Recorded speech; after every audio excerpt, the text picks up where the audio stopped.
السلام عليكم، مرحبا بكم في قناة شاف كباب وفي فيديو جديد. اليوم بغيت نشارك معكم حالة مرية ديال 3 طبقات بالليمون.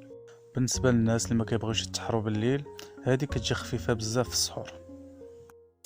بالنسبة للكيك واللي هي الطبقة الاولى، غنحتاجو نص زلافة ديال الدقيق، 2 بيضات، نص كاس ديال الليمون،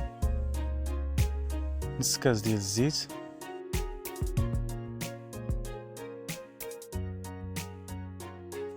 كاس لاروب ديال سنيدة،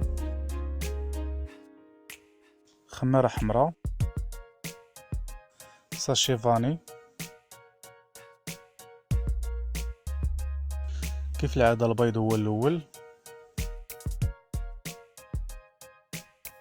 سنيدة،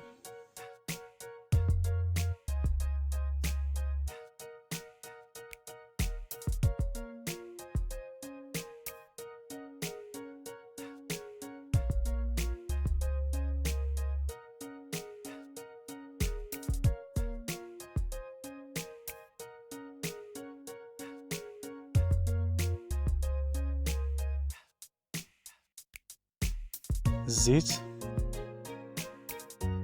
الليمون،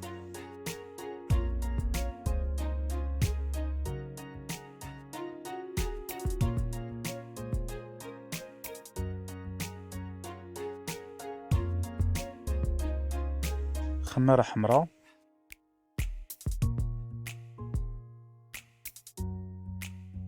والدقيق.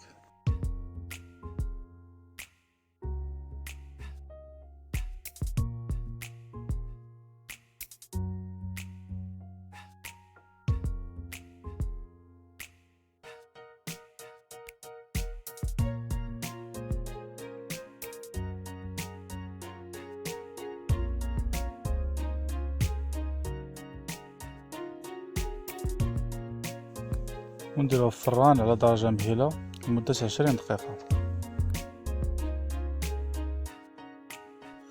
ونمشيو نشوفو المقادير ديال الطبقة الثانية.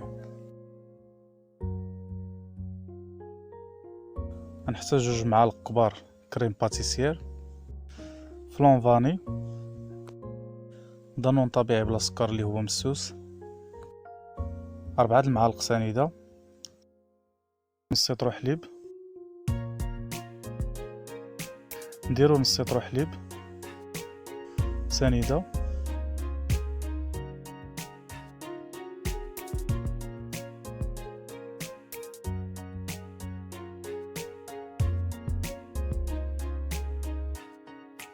كريم باتيسير،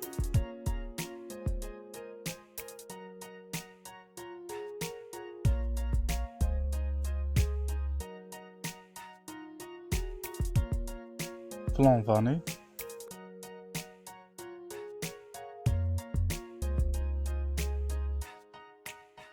نديروهم على درجة مهيلة مع التحريك حتى يبداو يغلاو.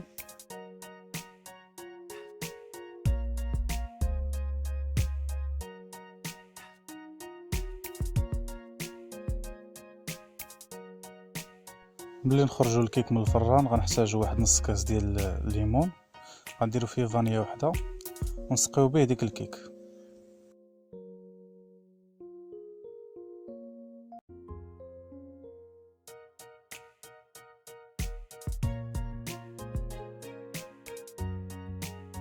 حتى يبداو يغلاو ونطفيو عليه ونزيدو داك دانون مسوس.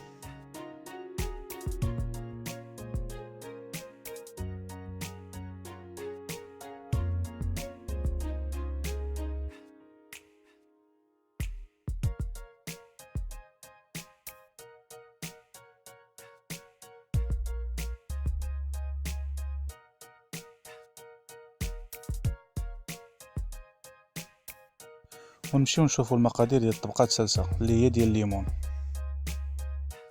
غنحتاجو 3 المعالق كريم باتيسير، 2 معالق كبار سنيدة،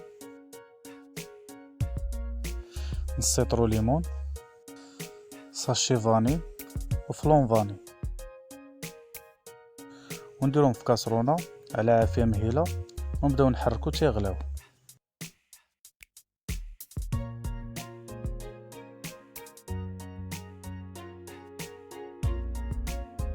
ونخويوها بهذه الطريقه. ديما نديرو معلقه كبيره باش ما تذوبش لنا ديك الطبقه الثانيه اللي درنا، ونديروها في الثلاجه تبرد لمده ساعه.